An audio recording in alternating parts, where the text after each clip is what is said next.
So hi everyone, in this video let us discuss Google Kickstart Round B 2021 problem number 2, that is longest progression. ठीक है, let us start. Problem: in Kickstart 2020 Round D, you do not need to know about the previous question to solve this one. Saraswati learned about arithmetic array. An arithmetic array is an array that contains at least two integers and the difference between consecutive integers are equal. For example, 9, 10, 3, 3, 3, 9, 7, 5, 3.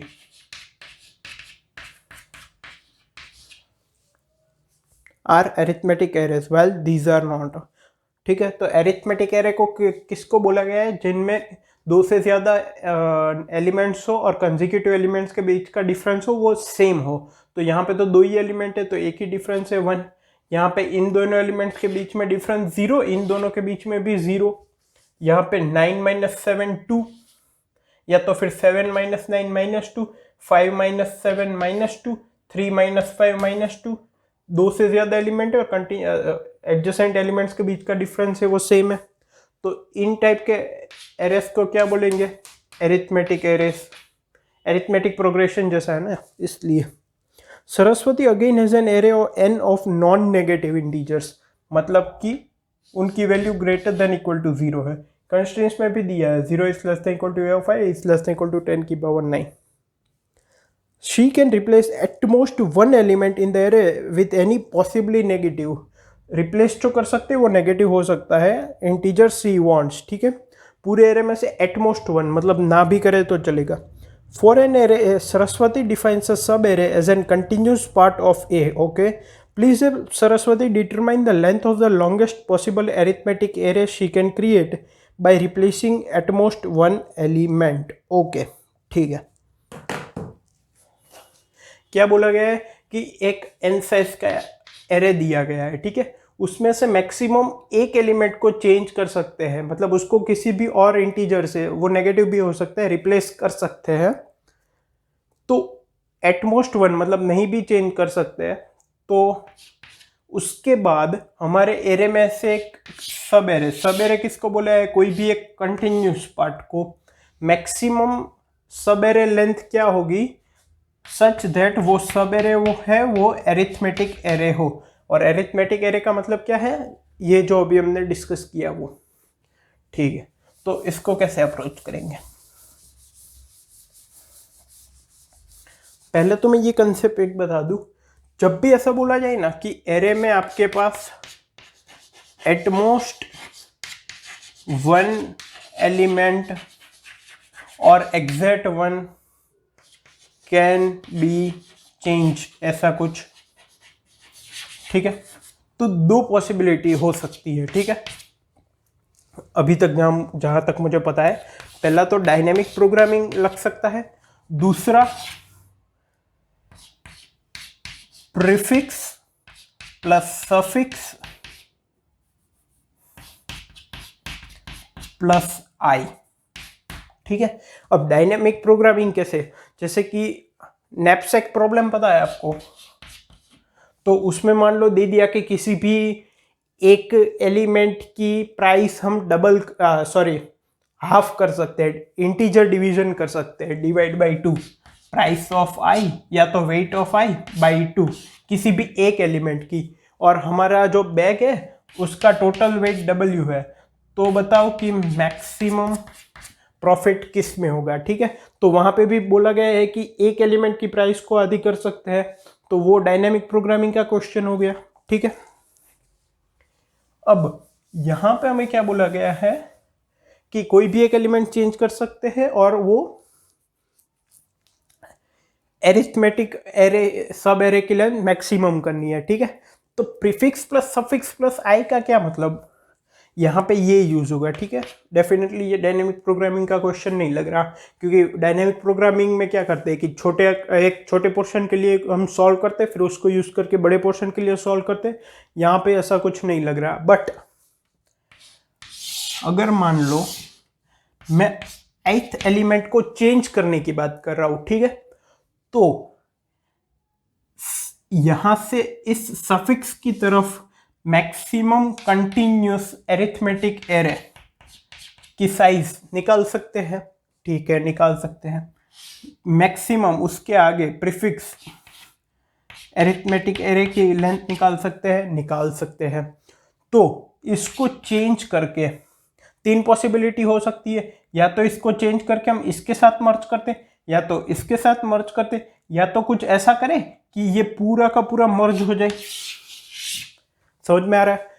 अगर मुझे इस तरफ arithmetic array longest पता है कि यहाँ तक same है, मतलब मान लो यहाँ से यहाँ तक के एलिमेंट्स के बीच का डिफरेंस 3 है, फिर यहाँ और यहाँ के एलिमेंट के बीच का डिफरेंस 4 है, तो वहाँ पे एरिथमेटिक एरे नहीं होगा।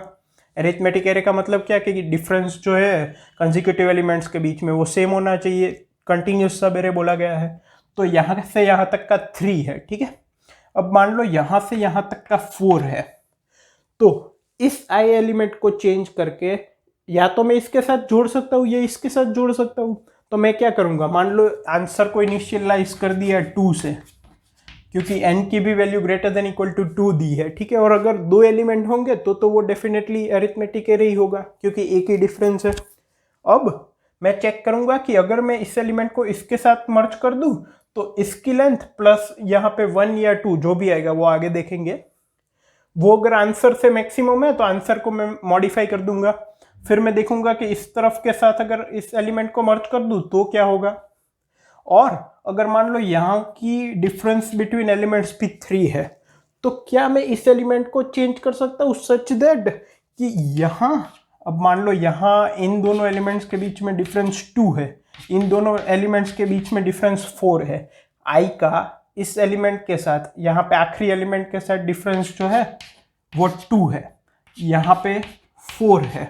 तो अगर मैं आई की वैल्यू 1 से इंक्रीज कर दूं मान लो, तो ये भी 3 हो जाएगा, ये भी 3 हो जाएगा, तो ये पूरा सेगमेंट 1 में कन्वर्ट हो जाएगा। तो इस पूरे की लेंथ को आंसर के साथ कंपेयर करके आंसर की वैल्यू को मैं अपडेट कर दूंगा। तो ये समझ में आया कि यहाँ पे प्रीफिक्स प्लस सफिक्स प्लस इस इंडेक्स की वैल्यू को यूज करके हम कैसे सॉल्व कर सकते हैं। अगर हम इसी प्रॉपर्टी को 0 से लेकर n-1 तक के इंडेक्स में अप्लाई कर दे, क्योंकि अगर चेंज होगा तो इनमें से एक एलिमेंट ही चेंज होगा, तो i equal to 0 to n-1 तक हम चलेंगे और ये केसेस चेक करेंगे कि सफिक्स के साथ जोड़ दे, प्रीफिक्स के साथ जोड़ दे, और अगर पॉसिबल हो तो पूरा का पूरा सेगमेंट जोड़ दे। ठीक है, ये क्या है, ये ith एलिमेंट के बाद कंटिन्यूस सब एरे है लॉन्गेस्ट, जो कि एरिथमेटिक एरे है। ये क्या है, ये आई से पहले कंटिन्यूस सब एरे है जो कि एरिथमेटिक एरे है, ठीक है, लॉन्गेस्ट। ठीक है, तो अगर हम सभी इंडेक्स क्लियर से चेक कर लेंगे तो उनमें से ही एक हमारा आंसर होगा, क्योंकि चेंज करेंगे तो इनमें से ही एक को चेंज करेंगे, और चेंज करने के बाद अपडेट भी इसी तरह से करेंगे कि या तो वो इससे जुड़ जाए या तो इससे जुड़ जाए, या पूरा एक कंटिन्यूस सब एरे हो जाए।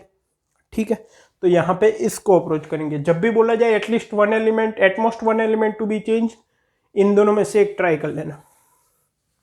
और अगर लगता है कि छोटे पोर्शन को सॉल्व करके बड़े का आंसर निकाला जा सकता है तो डीपी, वरना अगर लगे कि प्रीफिक्स प्लस सफिक्स प्लस उस इंडेक्स को चेंज करके आंसर आ सकता है तो उसको लगा देना।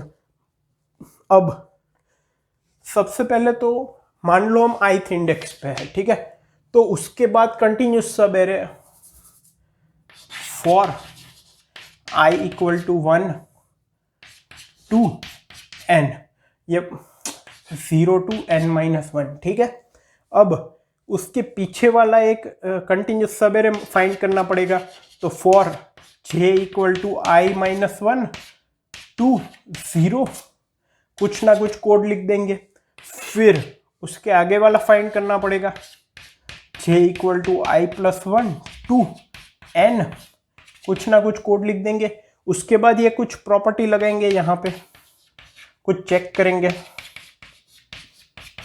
तो यहाँ पे कितना टाइम कॉम्प्लेक्सिटी होगी, एक तो आउटर लूप है, 2 इनर लूप है, ठीक है, तो n into n plus n, basically O of n square, ठीक है। तो एटमोस्ट 10 टेस्ट केसेस के लिए कितना हो जाएगा, 10 इंटू 9 इंटू 10 की पावर 10, अगर 10 टेस्ट केसेस में 3 × 10⁵ n की वैल्यू है तो ये हो जाएगा 9 × 10⁻11 टाइम लिमिट एक्सीड हो जाएगी, तो ये तो नहीं होगा। तो अब इसको ऑप्टिमाइज कैसे करें? इसका मतलब हमें हमारे एरे पे कुछ प्री प्रोसेसिंग करनी पड़ेगी,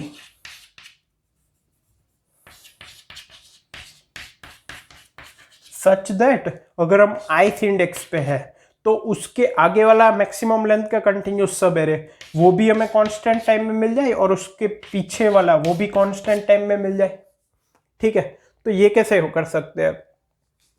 हम दो एरे क्रिएट कर सकते हैं प्रीफिक्स और सफिक्स नाम के। ठीक है, प्रीफिक्स ऑफ n साइज का और सफिक्स ऑफ n साइज का। ठीक है, अब मान लो ये हमारा एरे है, तो अगर मैं इस ith इंडेक्स की बात करूं तो प्रीफिक्स ऑफ i क्या रिप्रेजेंट करेगा कि आगे से लेके, मतलब प्रीफिक्स आगे से लेके लेंथ ऑफ कंटिन्यूस मैक्सिमम सब एरे क्या है जो कि ith पे एंड होता है। ठीक है, तो मान लो ये 3 है, ये 6 है, ये 9 है और ये 2 है, तो इनके बीच का डिफरेंस क्या है? 1, यहाँ पे 3, यहाँ पे 3। ठीक है, तो इनके बीच का डिफरेंस सेम है, मतलब ये इतना एरिथमेटिक एरे है, तो इसकी वैल्यू क्या होगी? Prefix of i will be equal to 3। ठीक है, प्रीफिक्स ऑफ i माइनस 1 क्या होगा? 2। ठीक है, सिमिलरली ये हम उल्टे के लिए करेंगे। मान लो ये ऐसे है, तो सफिक्स ऑफ i क्या होगा? 3 एलिमेंट है एरिथमेटिक एरे कंडीशन में। सफिक्स ऑफ i प्लस 1 क्या होगा? 2। ठीक है, तो इसको कैलकुलेट कैसे करेंगे? तो यहाँ पे प्रीफिक्स को कैसे कैलकुलेट करेंगे? देखो, प्रीफिक्स एरे को प्रीफिक्स ऑफ 0 इक्वल टू 1, एक एलिमेंट तो अकेला एरिथमेटिक एरे में ही होगा। प्रीफिक्स ऑफ 1 इक्वल्स टू 2, क्योंकि अगर दो ही एलिमेंट है, मान लो कुछ भी है 9, 11, 9, 13, कुछ भी है, डिफरेंस एक ही है तो किसी और डिफरेंस के साथ कंपेयर ही नहीं करना, तो ये 2 ही होगा। अब for i equals to 2, i is less than n, i plus plus. ठीक है, if a of i minus a of i minus 1 equals to a of i minus 1 minus a of i minus 2, मतलब i minus 1 से and होने वाला जो arithmetic array है longest, उसका जो डिफरेंस होगा वो क्या होगा? a of i minus 1 minus a of i minus 2। अगर वही डिफरेंस ith और i माइनस 1 एलिमेंट के बीच में है, इसका मतलब क्या कि i माइनस 1 इंडेक्स पे एंड होने वाला जो एरिथमेटिक एरे है उसका ये एक्सटेंशन है, वो उसमें ऐड हो जाएगा। Prefix of i equals to prefix of i minus 1 plus 1। ठीक है, वो उसमें ऐड हो जाएगा। एल्स अगर नहीं है तो prefix of i equals to 2, कोई भी इंडेक्स पे 1 के अलावा एंड होने वाला जो भी एलिमेंट होगा वो 2 तो होगा ही। ठीक है, मान लो ये 4 एलिमेंट है वो एरिथमेटिक एरे में है, अब ये 5वां है, मतलब कि ये डिफरेंस और ये डिफरेंस सेम है, लेकिन इन दोनों के बीच का जो डिफरेंस है वो सेम नहीं है। ठीक है, फिर भी ये दोनों एलिमेंट तो एरिथमेटिक एरे में ही होंगे, इन दोनों को तो किसी के साथ कंपेयर नहीं करना। ठीक है, ये डिफरेंस हो सकता है 3 है, इन दोनों के बीच का भी 3 है, लेकिन इन दोनों के बीच का 4 है। ठीक है, तो इस इंडेक्स पे एंड होने वाला जो एरिथमेटिक एरे होगा वो इनका एक्सटेंशन तो नहीं होगा, लेकिन इसके साथ तो वो है ही अभी तक। फिर हो सकता है पॉसिबल आगे कि इन दोनों के बीच का भी 4 हो या फिर कुछ चेंज हो जाए। मान लो 5 है, तो किसी भी कंडीशन में कोई भी इंडेक्स पे एंड होने वाला एलिमेंट 1 के अलावा उसकी साइज मिनिमम क्या होगी? 2। तो prefix of i equal to 2, तो इससे हम पूरा प्रीफिक्स एरे कैलकुलेट कर सकते हैं। अब सफिक्स तो ऑलमोस्ट सिमिलर है, बस पीछे से स्टार्ट करना है और कुछ नहीं है, ठीक है। सफिक्स ऑफ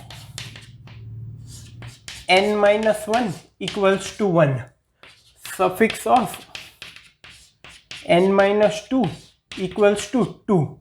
अब for I equals to n-3 2, I equals to 0 if a of I minus a of I plus 1 equals to a of I plus 1 minus a of I plus 2।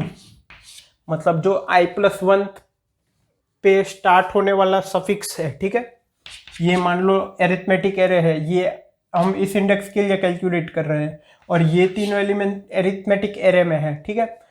तो अगर इन दोनों के बीच का डिफरेंस और इन दोनों के बीच का डिफरेंस सेम है, इसका मतलब इस एरिथमेटिक एरे का ये एक्सटेंशन हो जाएगा, suffix of i equals to suffix of i plus one else suffix of i equals to 2। दो एलिमेंट तो हमेशा होंगे ही होंगे, अगर ये ith एलिमेंट है तो इन दोनों को तो एरिथमेटिक एरे में होंगे ही होंगे, ठीक है। तो प्रीफिक्स और सफिक्स कैसे कैलकुलेट करेंगे वो पता चल गया। तो अगर सभी इंडेक्स के लिए प्रीफिक्स और सफिक्स कैलकुलेटेड है तो अभी तो टाइम कॉम्प्लेक्सिटी एक्सीड होने का कोई चांस नहीं है, एक ही स्टेप में सफिक्स और प्रीफिक्स मिल जाएगा, ठीक है। अब आंसर की वैल्यू में 2 इनिशियलाइज करता हूँ, ठीक है, क्योंकि उतनी तो होगी ही मिनिमम, ठीक है। अब अगर मैं अब हम क्या चेक करेंगे कि 0 से लेकर n-1 एलिमेंट को अगर हम चेंज करते हैं, ठीक है, उस एलिमेंट को अगर हम अपडेट करना चाहते हैं, क्योंकि एक ही एलिमेंट को अपडेट करना है, तो उस एलिमेंट को अपडेट करने से हमें मैक्सिमम कितनी लेंथ का कंटिन्यूस सब एरे मिल सकता है जो कि एरिथमेटिक एरे हो, ठीक है, वो हम चेक करेंगे। हम क्या चेक करेंगे, I equal to 0 to n-1, एक के बाद एक एलिमेंट को देखेंगे कि अगर उस एलिमेंट को अपडेट करेंगे तो मैक्सिमम कितने लेंथ का कंटिन्यूस सब एरे हमें मिल सकता है जो कि एरिथमेटिक एरे हो, ठीक है, और उसको आंसर के साथ अपडेट करते जाएंगे। तो अगर 0 को अपडेट करना है, मान लो ये हमारा एरे है, ठीक है, और ये 1 इंडेक्स है, यहां से कुछ एक एरिथमेटिक एरे होगा कंटिन्यूस, ठीक है, हो सकता है 0 उसका पार्ट हो सकता है ना हो, लेकिन 0 को इसका पार्ट करना हो, अगर हमें इसका पार्ट हमें 0 को बनाना हो तो बना सकते हैं, ठीक है। इनफैक्ट वो आगे देखते हैं, चल कोई बात नहीं।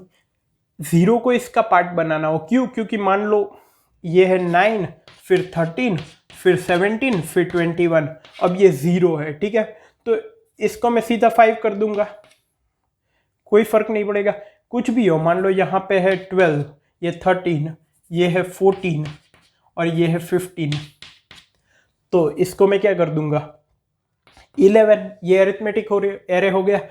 तो 1 से स्टार्ट होने वाला जो भी है उसके साथ अगर 0 को कंबाइन करना हो तो वो इजीली कर सकते हैं, 0 को किसी भी इंटीजर में चेंज कर सकते हैं। सिमिलरली अगर n-2 पे खत्म होने वाला जो भी एरिथमेटिक एरे होगा, ठीक है, ये इसकी वैल्यू क्या होगी 1 पे स्टार्ट होने वाले की, सफिक्स ऑफ 1, ठीक है, इसकी वैल्यू क्या होगी प्रीफिक्स ऑफ n-2, ठीक है। सिमिलरली इसको भी कुछ भी वैल्यू देख के अपडेट कर सकते हैं, जैसे यहां पे किया। तो सबसे पहले हम क्या चेक करेंगे कि अगर n-1 एलिमेंट को अपडेट करते हैं या तो 0th एलिमेंट को अपडेट करते हैं तो मैक्सिमम क्या आंसर मिल सकता है हमें, सफिक्स ऑफ 1 + 1, ये 0th एलिमेंट को अपडेट करने से मिलेगा, और प्रीफिक्स ऑफ n-2 + 1, ये n-1 एलिमेंट को अपडेट करने से मिलेगा। अब कौन सी वैल्यू पे अपडेट करना है ये तो पूछा नहीं है, हमें तो मैक्सिमम आंसर पूछा है, तो ये कर सकते हैं। तो पहले ये दो कंडीशन चेक हो गई, ठीक है। अब I equal to 1 to n-2 के लिए देखते हैं, ठीक है। तो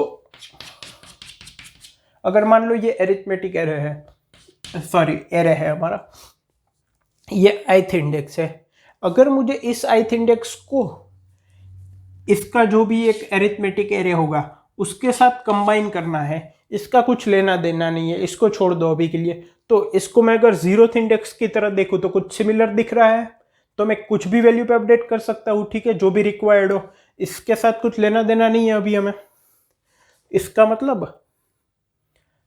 और इसके पहले जो हमने कैलकुलेट किया था प्रीफिक्स ऑफ n-1 + 1 और सफिक्स ऑफ 1 + 1, आंसर को हम इन दोनों में से जो मैक्स वैल्यू होगी उस पर अपडेट कर देंगे, ठीक है। ये ध्यान रखना है, हर एक स्टेप पे चेक करना है कि अगर वैल्यू आंसर से बड़ी है तो उसको अपडेट कर दो।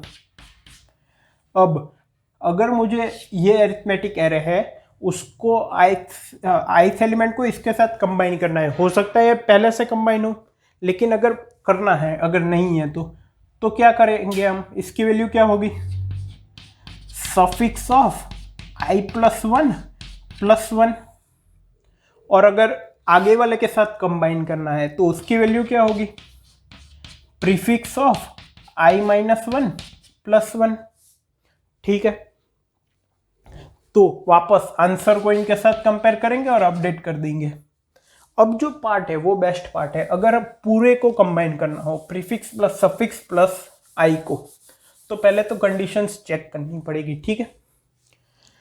पहले तो ये देखना पड़ेगा, अगर ये i - 1 है, ये i है, सॉरी i + 1 और ये i है, ठीक है, तो पहले तो ये चेक करना पड़ेगा कि a of i + 1 minus a of i - 1 ये जो है वो इवन होना चाहिए।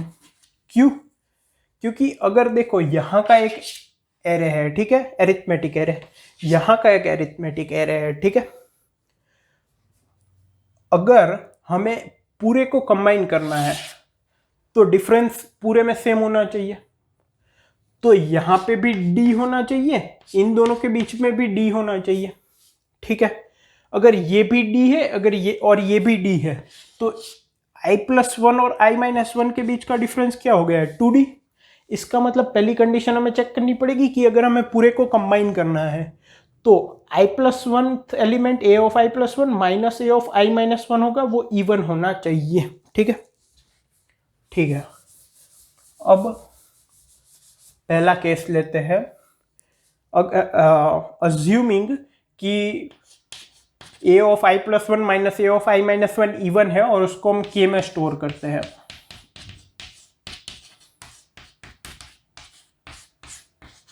ठीक है, ये जो डिफरेंस है, अब पहला केस, इसमें भी 3 केस होंगे, i - 2 is greater than equal to 0 and i + 2 is less than n, ठीक है। इसका क्या मतलब हुआ, क्योंकि हमें इस एरिथमेटिक एरे को इस एलिमेंट के साथ कंबाइन करना है पूरा, ठीक है।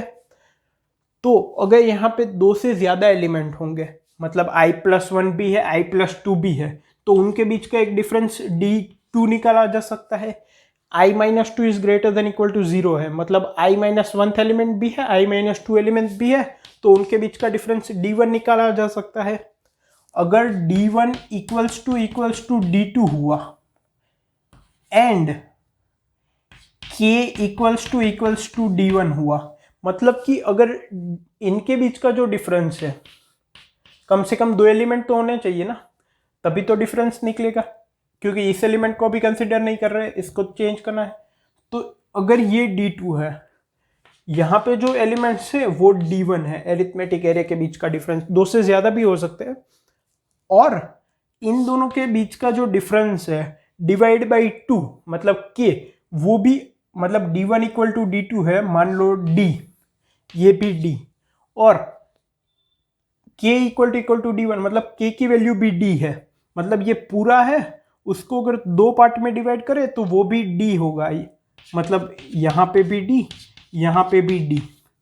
तो ith एलिमेंट को हम एग्जैक्ट सेंटर में प्लेस कर सकते हैं, सच दैट ये भी d है, ये भी d है, ये भी d है, ये भी d है, तो पूरा कंबाइन हो गया, ठीक है। तो आंसर क्या हो जाएगा, मैक्स ऑफ आंसर कॉमा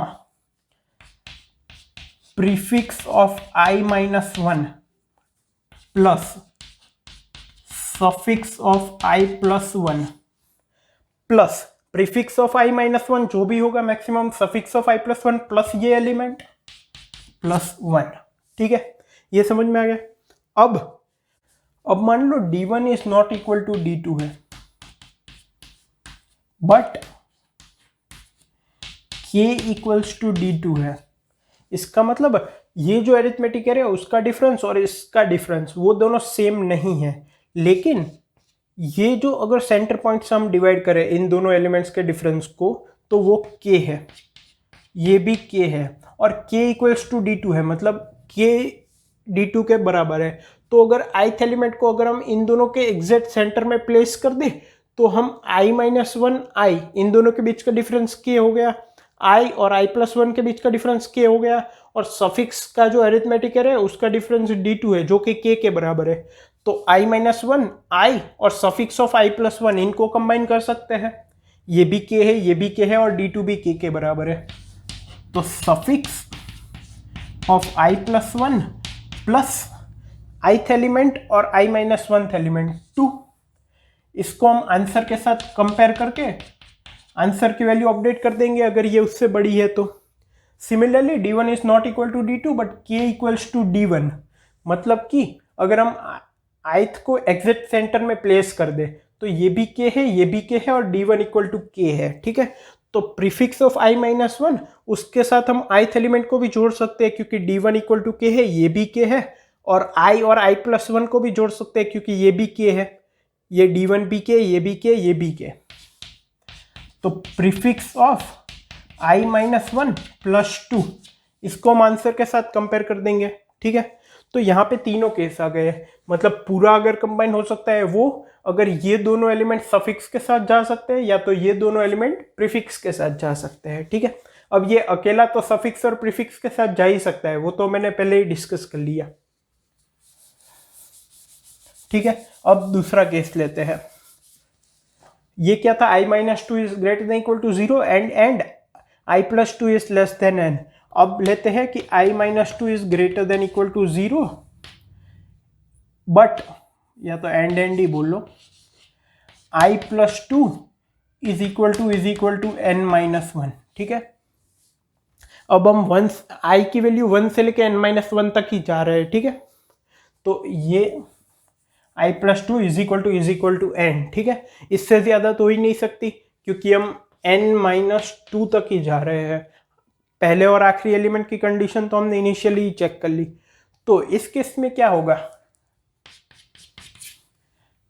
इसका मतलब i प्लस टू n है, इसका मतलब i क्या हो गया n माइनस टू, हम इस इंडेक्स पे है, ठीक है। तो इस इंडेक्स की अगर बात करें तो इसको अगर प्रीफिक्स के साथ जोड़ना हो तो same prefix of i minus one plus one, suffix के साथ जोड़ना हो वो तो टू ही लेंथ होगी, फिर भी अगर लिखना चाहो जनरलाइज करने के लिए तो suffix of i plus one, ठीक है। अब पूरे को कंबाइन करना है तो यहाँ पे दो एलिमेंट तो है नहीं कि यहाँ पे d2 हो, ठीक है। अगर पूरे को कंबाइन करना है तो हमें क्या चेक करना पड़ेगा कि पहले तो ये कंडीशन चेक करनी पड़ेगी, ठीक है। उसके बाद ये k है ये k है, ठीक है। क्या ये जो एरिथमेटिक एरे है आगे भी एलिमेंट्स होंगे उनका डिफरेंस d1 है वो k के बराबर है, मतलब जो फर्स्ट केस ये सेकंड केस है, फर्स्ट केस में हमने जो देखा उसका ही एक सब पार्ट हो गया, मतलब if k equals to d1 है, ठीक है। तो prefix of i minus one मतलब यहां तक का एरिथमेटिक एरे कंटिन्यूस जो कि यहां पे एंड होता हो, प्लस अगर d1 इक्वल टू k है तो ith एलिमेंट को एग्जैक्ट सेंटर में प्लेस करके ये भी डिफरेंस k हो जाएगा ये भी डिफरेंस k हो जाएगा, और d1 तो k है ही तो पूरे को कंबाइन कर सकते हैं, ठीक है। तो i और i प्लस वन एलिमेंट दो आ जाएंगे, ये होगा, इसको आंसर के साथ कंपेयर करके अपडेट कर देंगे। अब मान लो ये लेस देन n है, थर्ड केस, बट ये i-2 है ना, वो -1 है। इसका मतलब क्या हुआ, i क्या हुआ, फर्स्ट एलिमेंट, मतलब हम इस इंडेक्स पे है।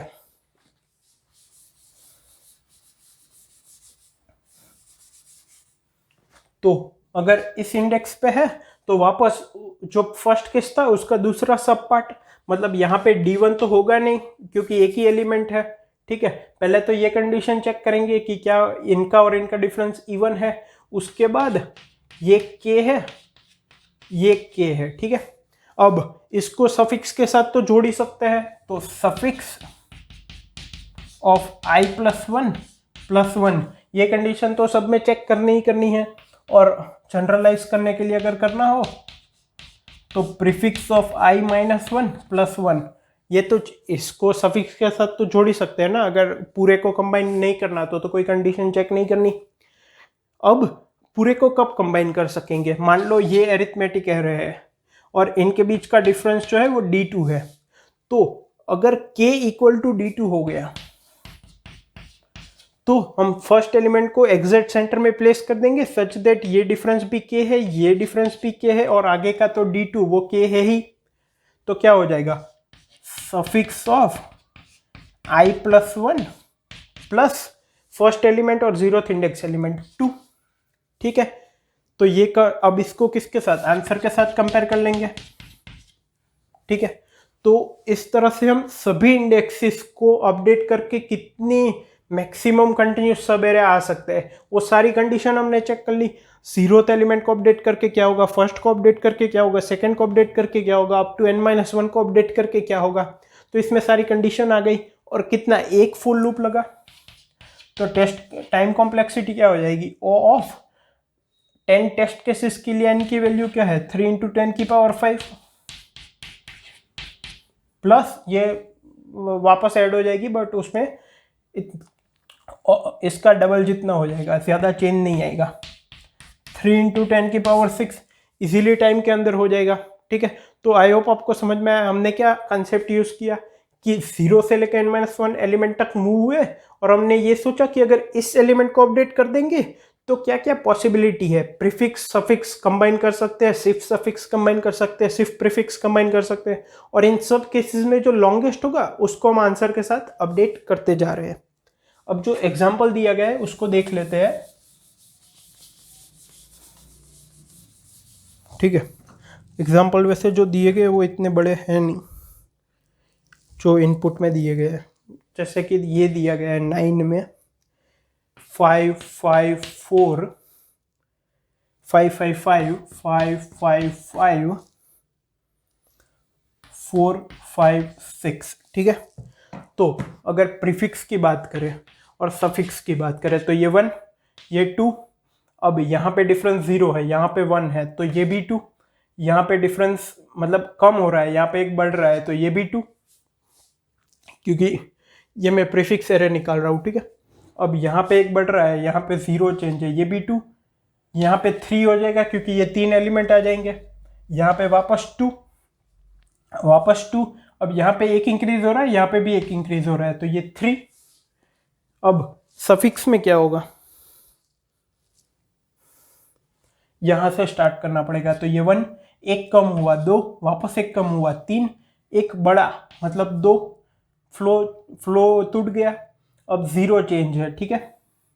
तो 2, क्योंकि यहाँ पे एक बड़ा था, यहाँ पे 0 है, अब वापस 0 है, तो 3, अब एक कम हुआ तो वापस 2, ये दोनों ही रहेंगे ना एरिथमेटिक एरे में, इसको तो नहीं ले सकते। अब यहाँ पे एक कम हुआ था, यहाँ पे एक बड़ा, मतलब फ्लो चेंज हो गया, यहाँ पे भी फ्लो चेंज हो गया, ठीक है। अब पूरे एरे को चेंज करने की जरूरत नहीं है हमें, मतलब वो काफ़ी लंबा हो जाएगा। अगर हम सभी इंडेक्स की बात करेंगे तो इस इंडेक्स पे हमें मैक्सिमम आंसर मिलने वाला है, हम पता है। तो कैसे मिलेगा वो एक टेस्ट केस देख लेते हैं, मतलब यहाँ पे प्रीफिक्स की वैल्यू क्या है 2, प्लस सफिक्स की वैल्यू क्या है प्लस। अब यहाँ पे देखो, यहाँ पे d क्या है, d2 क्या है 0, d1 क्या है 0, इन दोनों के बीच का डिफरेंस कितना है 0, तो ये इवन हो गया, तो k भी क्या होगा 0/2 0, मतलब इन दोनों के बीच का नेट डिफरेंस 0 है। तो अगर नेट डिफरेंस 0 है तो आधा आधा डिफरेंस भी 0 होगा, मतलब इसके और इसके बाद वाले एलिमेंट का डिफरेंस भी 0 और इसके बाद वाले एलिमेंट का भी डिफरेंस 0, उस तरह से हम प्लेस कर सकते हैं। तो इसको हम 5 से रिप्लेस कर दें तो ये भी 0, ये भी 0, मतलब कि k इक्वल टू यहाँ पे 0, यहाँ पे भी k इक्वल टू 0, d2 भी 0 है, d1 भी 0 है। तो इस पूरे को कंबाइन कर सकते हैं जैसा कि हमने देखा था टेस्ट केस में। इसका मतलब प्रीफिक्स ऑफ i माइनस 1, ठीक है, ये प्रीफिक्स ऑफ i माइनस 1 है, plus suffix of i plus 1, plus ये एलिमेंट ऐड हो जाएगा। तो आंसर क्या होगा 6, जो कि दिया गया है। तो आई होप आपको ये क्वेश्चन समझ में आ गया होगा, और जो कोड है वो मैंने कमेंट में प्रोवाइड किया है। Thank you.